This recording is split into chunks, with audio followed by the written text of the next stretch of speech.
Welcome back to my fifth and final tier list video, where today I'm going to be ranking the starting 2021-22 NBA centers. If you do go on to enjoy the video, be sure to leave a like down below and subscribe to the channel if you are new. And that being said, let's go ahead and get into these tier lists.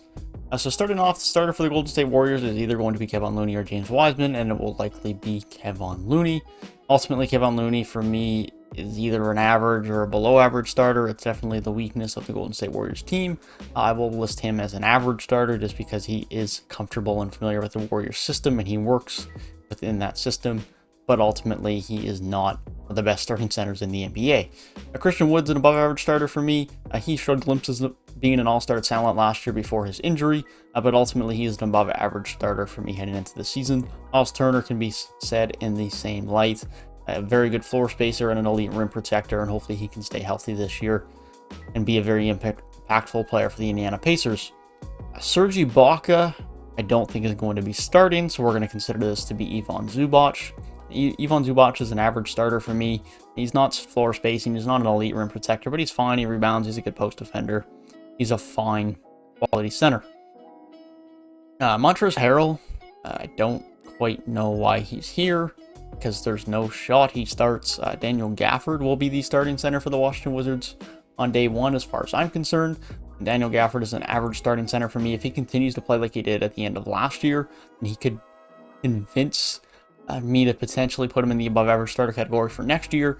But as of right now, he doesn't offer enough on the offensive end and is solid on the defensive end, but ultimately that's not really enough in of itself to consider you an above average starter in today's NBA. Jonas Valanciunas is an above average starter, one of the most underrated players in the league in my opinion. Can get you a bucket down in the paint, can space the floor a little bit from mid-range and from deep, and can give you very good interior defense. Bam Adebayo, all-star quality center. I don't think there's really much argument about him. He's an all-star player. He's nowhere near a superstar. He's just a solid quality center who gives you very good defense and one of the most versatile defenders in the NBA, and has improved his offensive game a lot over the last couple of years. Needs to continue to improve his floor spacing ability. Brook Lopez at this point in time in his career is an average starter. He took a big step back last year. His shooting really increased, but he's still a good rim protector and can space the floor a bit from time to time. Karl-Anthony Towns is another one of those players that isn't really much of a debate. He's an all-star talent, no doubt about it. He's one of the best offensive centers in league history. Knows how to get a bucket. Just hasn't had great teammates. Steven Adams is an average starting center for me. You could argue above average. I'm just not that big of a Steven Adams fan. I think he gives some fine interior defense, some fine rebounding, but I don't like enough out of him outside of that. Clint Capella, I think I'll put in the above average starter category. I think his play is largely elevated by the fact he is playing with one of the best playmakers in the league in Trae Young. But I think he's done enough to earn himself an above average starter spot. His defense is very good. His rim protection is very good. And he can finish well at the rim with the playmaking of Trae Young. Mitchell Robinson, average starter, needs to stay healthy. Very good rim protector. Has improved his ability to stay out of foul trouble. But ultimately could do with some improvement on the offensive end. And just most importantly needs to stay healthy. Al Horford is listed here as a starter for the Boston Celtics. It's possible it is also Robert Williams. Whoever starts for me personally is going to be an average starter for the time being.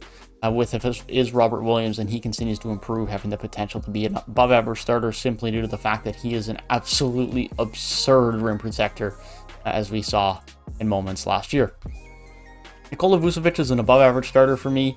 I know some consider him underrated and he should be an all-star caliber player. I just haven't seen enough from him on the defensive end for me to consider him an all-star level talent, because he doesn't have the offense of someone like Karl-Anthony Towns to just have the defense be ignored, because ultimately defense is so important at the center spot that if you aren't at least an average defensive center, you need to be absolutely absurd on offense. Now, Vucevic is good on offense and he's improved his spacing. I just don't consider him to be an all-star caliber player. But let me know what you guys think.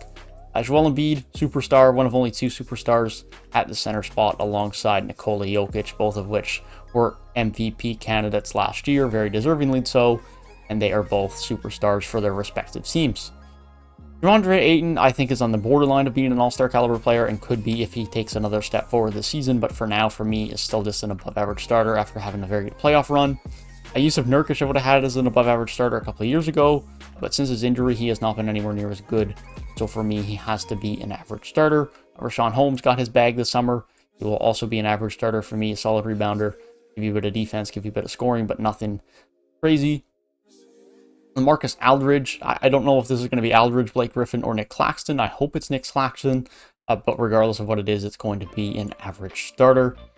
For the Toronto Raptors, I expect this is going to be Precious Achiuwa. Chris Boucher will not play any minutes at the center position, or very few minutes at the center position this year, unless injury is necessitated. It is going to be Precious Achiuwa and Keem Birch.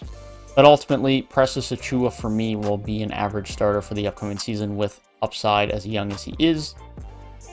Rudy Gobert is an all-star level talent. He just doesn't play like one in the playoffs. But ultimately, for the regular season, for a tier rankings list, I have to put him in as an all-star level talent. Daniel Theis. I don't know why Daniel Theis is here, because he's now with Houston and Christian Wood is also on the team. So we're going to ignore Daniel Theis. I also don't understand why Robin Lopez is here. For explanation, I don't put the bases here. I just make the tier rankings. Because Robin Lopez is not starting, it's Wendell Carter Jr. They're all on Orlando, if I'm not mistaken. And Robin Lopez will be behind Mo Bamba and Wendell Carter Jr. And Wendell Carter Jr. for me, after just getting his extension as well in the last few days, after DeAndre Ayton has not, Wendell Carter is an average starter for me and just needs to stay healthy. DeAndre Jordan reportedly will not be starting for the Lakers because I think Dwight Howard will be ahead of him in the depth chart anyways, and it really should be. And reportedly, AD is going to be playing at the 5 and LeBron at the 4 for this season. Whether that actually happens remains to be seen. But regardless of who it is, if it is AD, then this becomes Superstar All-Star. But because AD was on my power forward list, I will assume that this is Dwight Howard. And if it is, then ultimately that's probably a below average starter. I like Dwight Howard, and he fits well within the Lakers, but comparative to the rest of the starting centers, he is below average. Cody Zeller, again, he will not be starting, so we will ignore him.